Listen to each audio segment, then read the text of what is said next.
The Miracle in the Mountains. An elderly man was sleeping alone on his porch when a python snake began to coil around his body. Unable to react, he was slowly being crushed at the edge of death.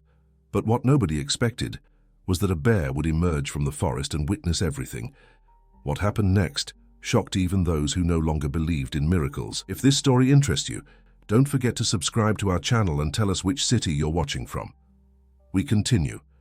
I promise this will be the best story you'll ever hear in your life. Evening was falling under an opaque sky in the Blue Ridge Mountains, and the cold enveloped the landscape with a hard, unbreakable silence. Frank Thompson, a 78-year-old man, was resting in a time-worn wooden chair on the porch of his isolated cabin. His half-closed eyes divided between the torpor of fatigue and resistance to forgetfulness. The wind cut his wrinkled skin like a razor as he observed the horizon. There alone, the world was merely the sound of dry leaves, the smell of damp wood, and memories of what he had lost throughout his life. Frank had been a respected forest ranger for decades, knowledgeable about every trail and every species that inhabited the region. After retirement, he chose to remain where he had always felt at home, in the forest. Solitude didn't bother him. On the contrary, it had been a constant companion since Helen, his wife, had passed away 15 years ago, taken by a disease that consumed not only her life, but also the couple's savings in treatments that proved futile. On that particular afternoon, while his thoughts wandered through distant memories, Frank felt something unexpected brush against his ankles. It was moist, heavy, alive. When he looked down, he saw spirals forming around his legs and the base of the chair, slowly rising with a hypnotic cadence. A colossal python, with scales that reflected gold and brown like buried relics, began to squeeze. There was no rush, just a decision made by nature. The chair creaked under the pressure as if it knew something serious was approaching. The heat of the reptile's body contrasted with the cold environment, as if that presence were the Earth's last heartbeat before total silence. With each squeeze, Frank's fragile ribs protested. The pain was dull, deep, and reminiscent of old scars. He felt the first vertebra crack. He knew he wouldn't have the strength to fight an animal of that size. And at the moment, his consciousness began to fade. Memories surfaced, not as consolation, but as judgment.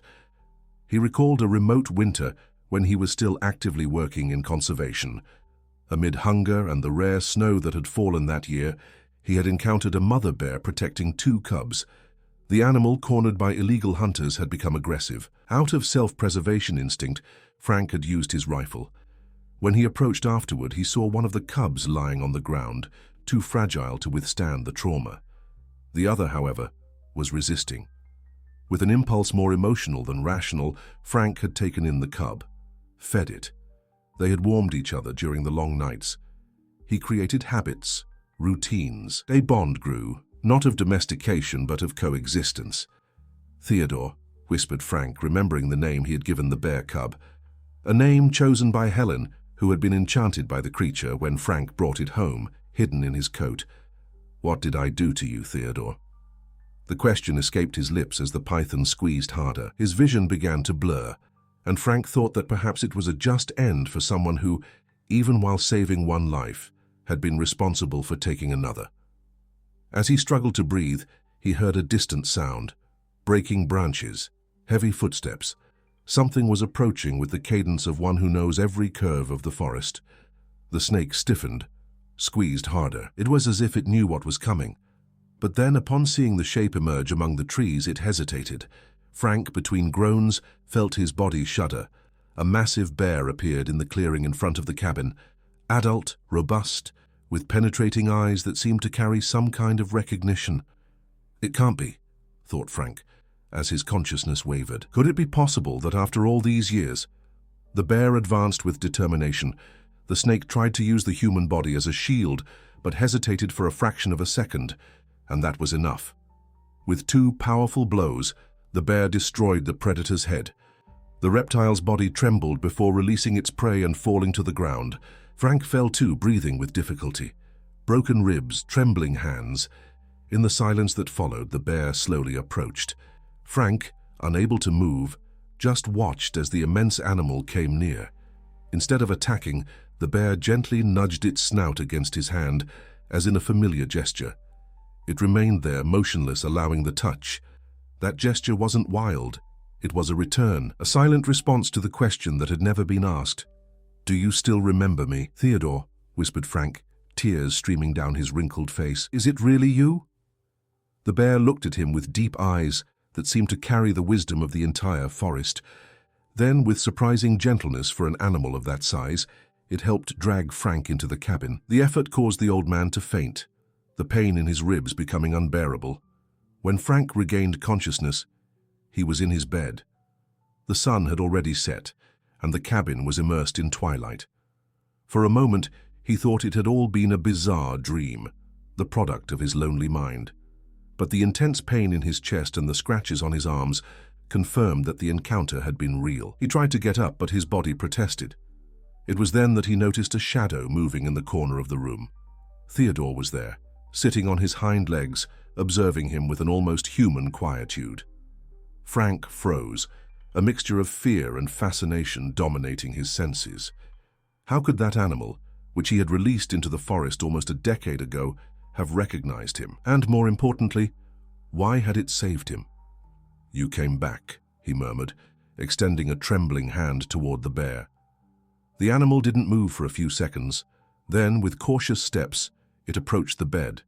It sniffed the extended hand and, to Frank's amazement, gently licked it. The gesture triggered a torrent of memories. The frightened cub eating from his hand, sleeping next to the wood stove, playing with Helen in the yard while she laughed as she hadn't done in a long time. That night marked the beginning of something Frank never imagined possible. The return of a bond he believed was lost forever. As he watched the bear settle on the floor beside his bed, a certainty formed in his heart. Some bonds transcend the logic of nature. Some encounters are written in the stars long before they happen. The days following the reunion were ones of adaptation and discovery. Frank, with his body sore and debilitated from the snake attack, recovered slowly in the improvised bed he had set up in the cabin's living room. Theodore, meanwhile, established a routine that surprised the old forest ranger. During the day, the bear would roam the surrounding forest, but always returned at dusk as if he knew Frank needed his company. "Seems like you have a clock in your head, my friend," commented Frank one afternoon as he watched the animal enter through the door he intentionally left open. The first week was marked by mutual caution. Despite the apparent recognition, Theodore maintained a respectful distance, as if rediscovering that old connection was a process that required time. Frank, in turn, still couldn't completely believe that this majestic animal was the same cub he had once cradled in his arms. In the second week, something changed. Frank woke up in the middle of the night to a noise in the kitchen. Leaning on an improvised cane, he dragged himself there to find Theodore standing on his hind legs, trying to reach the cabinet where he kept honey. The scene, illuminated only by the moonlight coming through the window, drew a spontaneous laugh from the old man. "So you still have that passion for sweets?" he asked, approaching carefully. The bear turned to him, and Frank swore he saw something like guilt in those dark eyes. With slow movements, he took the jar of honey and placed it on the floor. Theodore didn't hesitate to bury his snout in the sweet, licking with evident satisfaction. "Helen always said you had a weakness for treats. Seems some things never change." Mentioning Helen aloud brought a wave of melancholy. How would she have reacted to seeing Theodore back, now an imposing adult bear? Surely she would have laughed, enchanted, and found a way to make the animal feel at home again. It was that night, watching Theodore savor the honey, that Frank understood. The animal wasn't there by chance. Something greater, which transcended human understanding, had brought the bear back at the exact moment when Frank needed him most. "You know, companion, I've been thinking a lot lately," he said, sitting on the kitchen floor a few meters from the bear. "That day when the python attacked me, I could have tried to grab my rifle. It was within my reach. But I didn't. It's almost as if I was waiting for something." Theodore raised his head from the jar, looking at him with intensity. "Maybe I was waiting for you," confessed Frank, his voice choked, even without knowing it. Days turned into weeks, and Frank noticed a profound change in his routine. Theodore's presence brought new life to the isolated cabin. The old forest ranger, who used to spend hours sitting in his chair, now found strength for short walks around the property, always accompanied by the bear, who seemed to understand his limitations and adjusted his pace to his. News of the unusual friendship didn't take long to spread. First, it was Jeffrey, the mailman who once a month climbed the mountain to deliver mail and Frank's modest pension. "Good Lord in heaven," exclaimed the man, dropping his bag when he saw Theodore calmly lying on the porch. "Frank, there's a bear at your door." "Yes, I know," calmly replied Frank, coming out of the cabin with the help of his cane. "It's Theodore, an old friend." Jeffrey, pale and trembling, backed up several steps. "Have you lost your mind? That beast could kill you." "If that were his intention, I wouldn't be here," explained Frank, and briefly told the story of his rescue. Jeffrey left that day still incredulous, promising to send help. 3 days later, a forestry service truck climbed the steep road, bringing Paul Montgomery, the current head of the local station, and Frank's former colleague. "I thought Jeffrey was making up stories," said Paul, keeping a safe distance from Theodore, who was observing the visitor with evident distrust. "But I see it's true, Frank. This is dangerous. Bears aren't domestic animals." "I know that better than anyone, Paul. I spent my life studying the fauna of these mountains," replied Frank firmly. "Theodore isn't a domesticated animal. He's a wild bear who, for some reason that defies logic, remembers me and has chosen to stay." Paul looked with skepticism at the old man and the animal. "And if he changes his mind? If natural instinct speaks louder?" The question hung in the air like a heavy cloud. Frank had thought about this many times in the past weeks.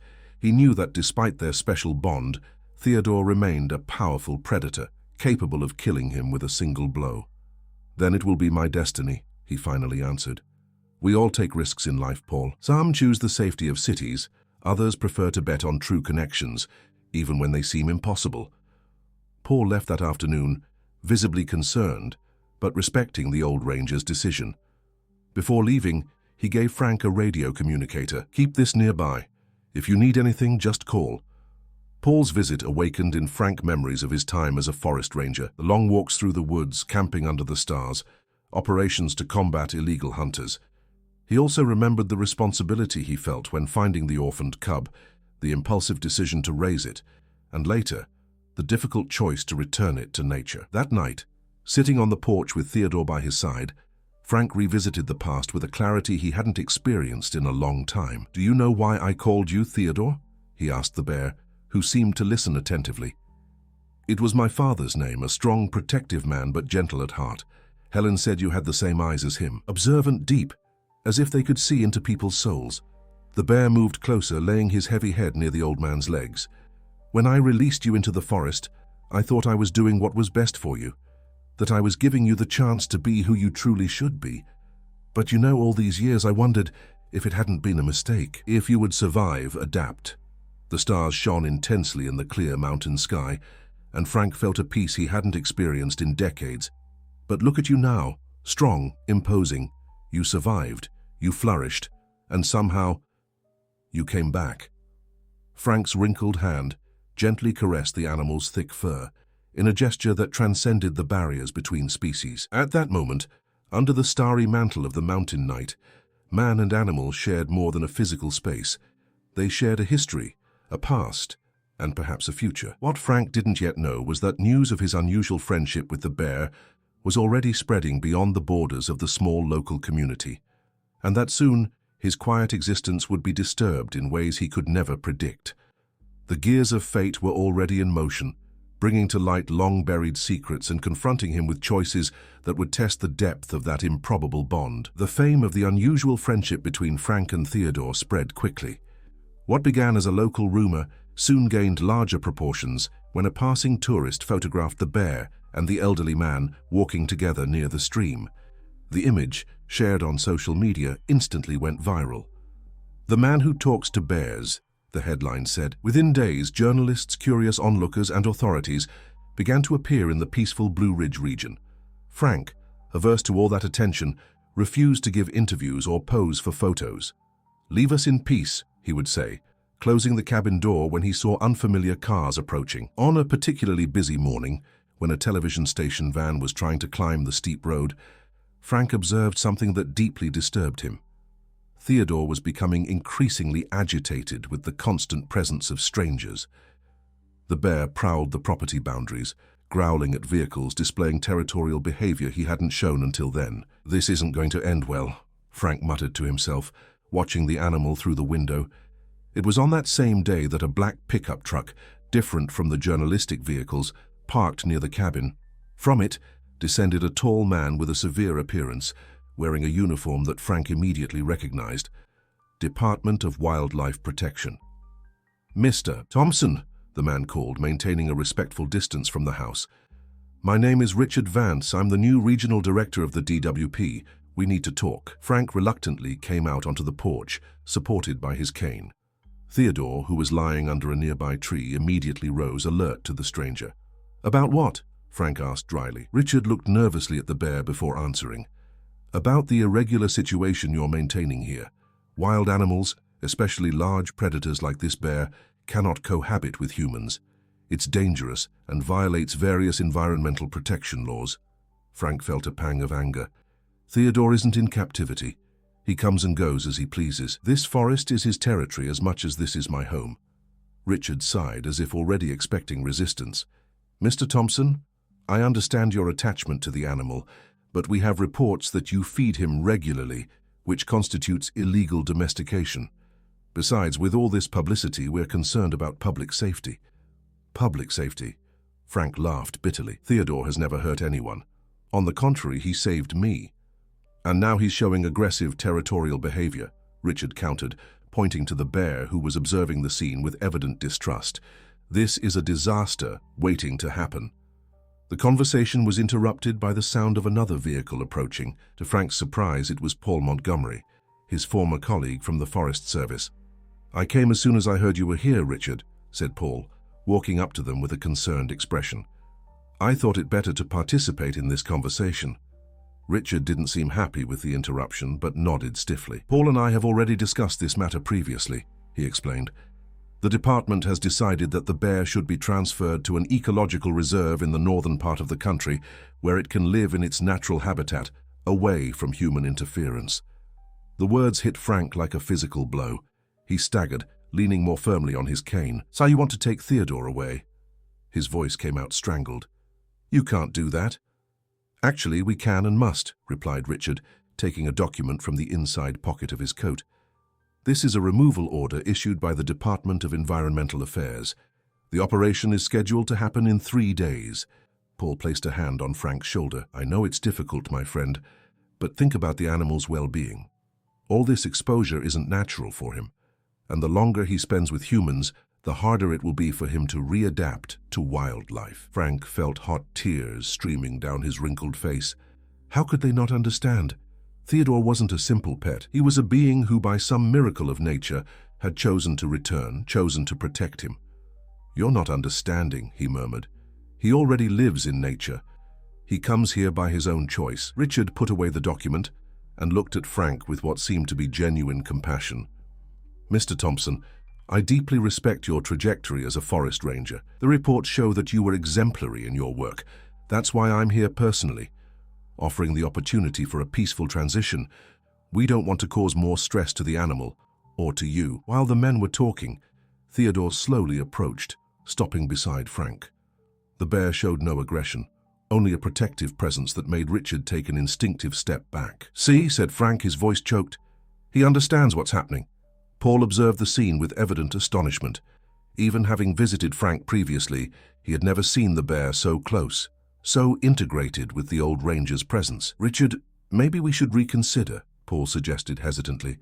"This isn't a common situation. There's something different here." Richard shook his head, firm in his position. "Laws exist for a reason, Paul.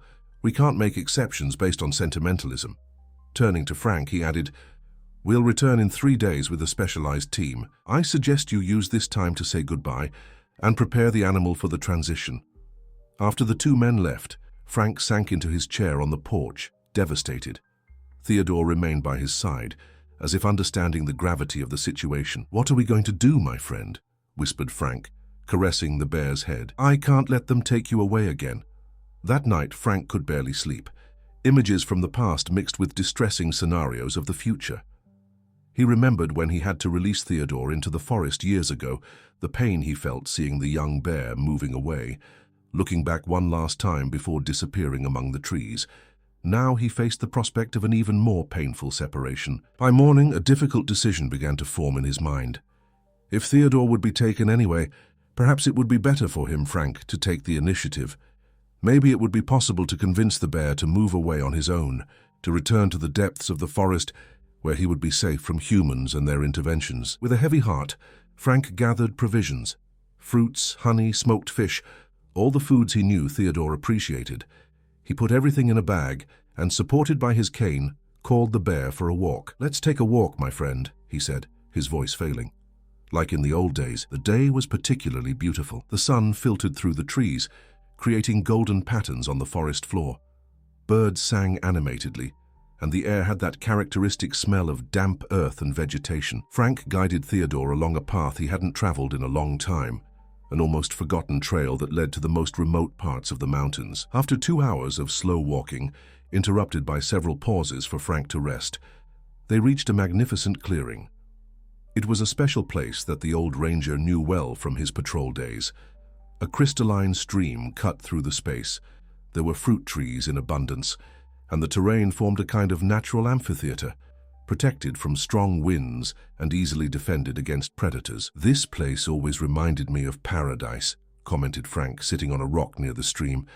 "I thought about building my cabin here once, you know, but then I realized it would be selfish. This place belongs to the forest, to the animals." Theodore explored the clearing with interest, smelling trees, drinking water from the stream. He seemed to approve of the location. Frank began to unload the provisions, strategically placing them at different points in the clearing. "This could be your new home, Theodore," he finally said, his voice trembling. "Away from curious eyes, away from people who want to capture you. Here, you would be safe." The bear stopped his exploration and looked at Frank as if trying to comprehend the meaning of those words. "I can't protect you anymore, my friend," continued the old man, unable to contain his tears. "They are stronger. They have the law on their side. If you stay with me, they'll take you far away, to a place you don't know, far from everything that's familiar to you." Theodore slowly approached, sitting in front of Frank. His eyes, deep and intelligent, seemed to question. "You need to stay here now, understand?" Frank took the bear's face between his trembling hands. "I need you to stay here, where you'll be safe. I can't bear the thought of losing you again to strange hands." The sun was beginning to set when Frank finally stood up, gathering strength for the hardest part, leaving without looking back. He caressed Theodore's head one last time, engraving in his memory the sensation of the soft fur under his fingers. "Goodbye, my friend. Thank you for coming back to me, even if for a short time." With slow and painful steps, Frank began to move away. Each step was torture, each meter of distance a small sacrifice. When he reached the edge of the clearing, he couldn't resist the temptation to look back one last time. Theodore remained motionless, watching him leave, a majestic figure against the golden background of the sunset. Night had already fallen when Frank finally spotted his cabin in the distance. The walk back, without Theodore's company, had been more difficult than he had imagined, not just from the physical effort, but mainly from the emotional pain that weighed in his chest like a stone. Each solitary step along the dark trail was a reminder of the decision he had made, of the sacrifice he had made. Upon reaching the porch, Frank collapsed in his old wooden chair, exhausted. The house seemed strangely empty, as if Theodore's absence had stolen all life from the place. For a few moments, the old ranger just sat there, looking into the darkness of the forest, wondering if he had made the right choice. "It's better this way," he murmured to himself, trying to convince himself. "He'll be safe there. Free." That night, Frank slept a restless sleep, populated by vivid dreams. He saw himself young again, patrolling the forest with vigor and purpose. He saw Helen smiling while caressing little Theodore. He saw the day he freed the bear, the animal looking back one last time before disappearing among the trees. In the morning, he was awakened by firm knocks on the door. He got up with difficulty, his body protesting after the previous day's effort. Upon opening the door, he found himself face to face with Richard Vance, the director of the Department of Wildlife Protection. "Good morning, Mr. Thompson," greeted Richard, seeming genuinely surprised. "Forgive the early visit, but I wanted to talk to you before bringing the team." Frank nodded tiredly, inviting the man in with a gesture. "The bear isn't here," he said, getting straight to the point. "I took him to a safe place in the forest far from here." Richard stopped in the middle of the room, clearly not expecting this information. "You released him?" "He was already free," corrected Frank, sitting at the kitchen table. "I merely encouraged him to stay in a place where he won't be bothered by people." A thoughtful silence hung between the two men. Richard seemed to be evaluating the situation, trying to decide whether or not to believe the old ranger. "I see," he finally said. "If what you say is true, that makes things easier for everyone, but I'll need to verify personally." "Do as you think best," replied Frank, serving himself coffee. "I have nothing to hide." Richard toured the property with professional meticulousness, looking for signs of the bear's presence. He inspected the area around the cabin, the back of the property, even the small shed where Frank kept tools. After an hour of fruitless search, he returned to the cabin. "It seems you're telling the truth," he admitted, a tone of reluctant respect in his voice. "I'd like to know exactly where you left him, so we can monitor." Frank shook his head negatively. "That I cannot say. The idea is precisely to keep him away from human interference. Trust me when I say I chose a location where he'll have everything he needs." Richard sighed, visibly divided between professional duty and respect for Frank's knowledge and experience. "You know I can force you to reveal the location, don't you?" "You can try," replied Frank with a slight smile, "but I've spent too much time in these mountains. I know places that don't appear on any map." After a few more minutes of argumentation, Richard finally yielded, although with conditions. "All right, Mr. Thompson, I'll trust your judgment, given your history as a forest ranger, but we'll have teams regularly patrolling the region. If the bear reappears around here, or if there's any incident—" "There won't be," interrupted Frank with conviction. Theodore understood what he needed to do. Richard left shortly thereafter, promising to return the following week for a new verification. Frank watched the official vehicle move away along the winding road, feeling a mixture of relief and sadness. He had managed to protect Theodore, but at what cost? The solitude he had accepted over the years now seemed unbearably heavy. The days that followed dragged on with painful slowness. Frank returned to his previous routine, tending to the small garden, making occasional repairs to the cabin, observing the forest from his chair on the porch. But everything seemed empty of meaning without Theodore's presence.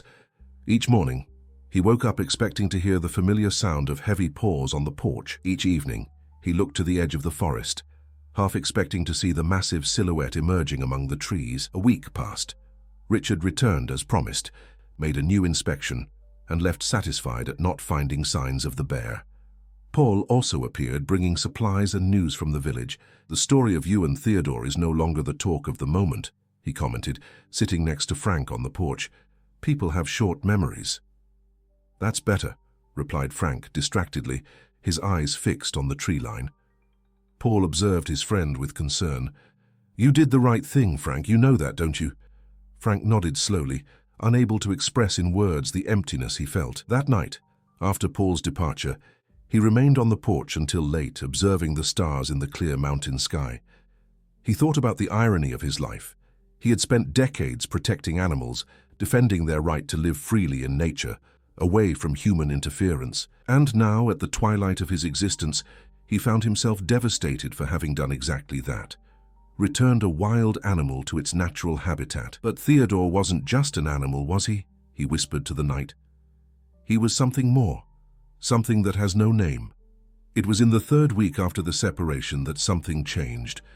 Frank woke before dawn, awakened by an intense dream. In it, he walked through the forest and found Theodore in the clearing where he had left him. But the bear was restless, agitated, as if trying to communicate something urgent. The dream seemed so real that Frank immediately got up, moved by an inexplicable certainty. He needed to go to the clearing, needed to check if Theodore was okay. Ignoring the pains in his joints and the fragility of his age, he dressed quickly, grabbed his cane and a small backpack with water and food. The path never seemed so long. What was once a challenging walk now seemed almost impossible. Frank stopped frequently to catch his breath, leaning on trees, determined to continue despite his body protesting with each step. When he finally reached the area near the clearing, the sun was already high in the sky. Frank stopped, suddenly apprehensive. What if Theodore was no longer there? What if he had followed his instinct and migrated to more remote regions of the mountains? Gathering courage, he advanced the last few meters to the edge of the clearing. What he saw made his heart almost stop. The clearing, once an untouched natural paradise, showed unmistakable signs of human disturbance. Marks of heavy vehicles on the ground, broken branches, remains of equipment, and in the center, where the stream once ran clear, there were dark stains that Frank immediately recognized. Oil. No, he murmured, stumbling forward into the clearing. It can't be. Reality hit him like a physical blow. Illegal gold miners. They had found the clearing, probably attracted by the stream that might contain gold. It wasn't uncommon in the region, although environmental authorities tried to combat the practice. With growing desperation, Frank searched for signs of Theodore. He called for the bear, his elderly voice echoing through the now tainted clearing. There was no response. Exhausted and devastated, Frank sat at the edge of the contaminated stream. He had failed again. First by removing Theodore from the safety of his cabin, and now by not foreseeing that the clearing could be discovered by humans with destructive intentions. "Where did you go, my friend?" he whispered, tears freely flowing down his wrinkled face. "How will I find you now?" The sun was beginning to set when Frank finally accepted that he needed to return. Staying in the clearing during the night would be dangerous, especially in his state of fragility. With a heavy heart, he began the journey back, each step more difficult than the previous one, not only from physical fatigue, but from the weight of guilt and worry. Darkness already dominated the forest when Frank spotted his cabin in the distance. The moonlight weakly illuminated the path, and the old ranger could barely distinguish where he was stepping. It was then that he slipped on a treacherous route, falling heavily on the damp ground. The pain was immediate and intense. Something in his hip had given way, and no matter how hard he tried, he couldn't get up. There, lying on the forest floor, Frank faced the possibility that he might not survive the night. The cold was already setting in, and his advanced age made him particularly vulnerable to hypothermia. "What an ironic end," he murmured to himself, looking at the stars appearing between the treetops. "I spent my life protecting this forest, and now it will reclaim me." As consciousness began to oscillate between the pain and the growing cold, Frank thought he heard a familiar sound. A rustling of branches, heavy steps approaching. For a moment he believed it was just his desire manifesting as hallucination, but then the sound became more distinct, more real. A massive figure emerged among the trees, standing out against the night sky. Frank blinked several times, uncertain if what he was seeing was real or the product of his weakened mind. "Theodore," he called, his voice barely more than a whisper. The bear approached slowly, its huge body casting a shadow over the fallen old man. It stopped a few centimeters from Frank, lowering its head to smell his face, his chest, as if checking his condition. "You came back," murmured Frank, extending a trembling hand to touch the familiar fur. "You found me." With surprising gentleness for an animal of his size, Theodore moved to be beside Frank. With almost human care, the bear lay down next to the old man, offering the warmth of his massive body against the cold of the night. Frank felt the tears return, this time of relief and gratitude. "Thank you, my friend," he whispered, snuggling against the warm fur. "Thank you for not abandoning me."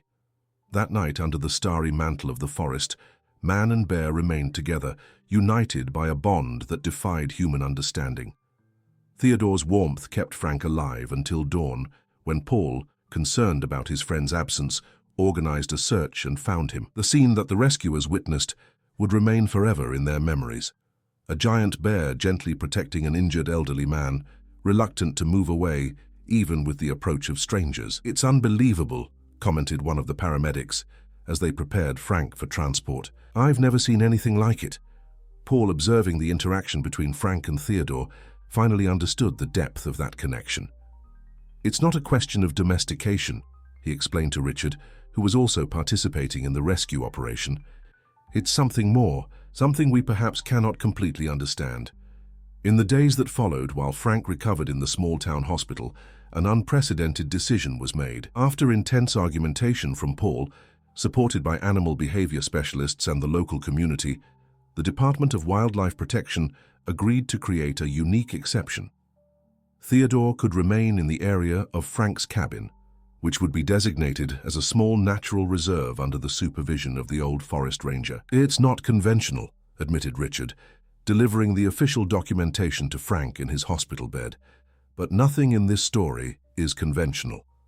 When Frank finally returned to his cabin, supported by crutches and accompanied by Paul, He was greeted by a visitor who patiently waited on the porch, Theodore sitting on his hind legs, as if he knew exactly when his friend would return. "Seems like he understands more than we imagine," commented Paul, helping Frank sit in his chair.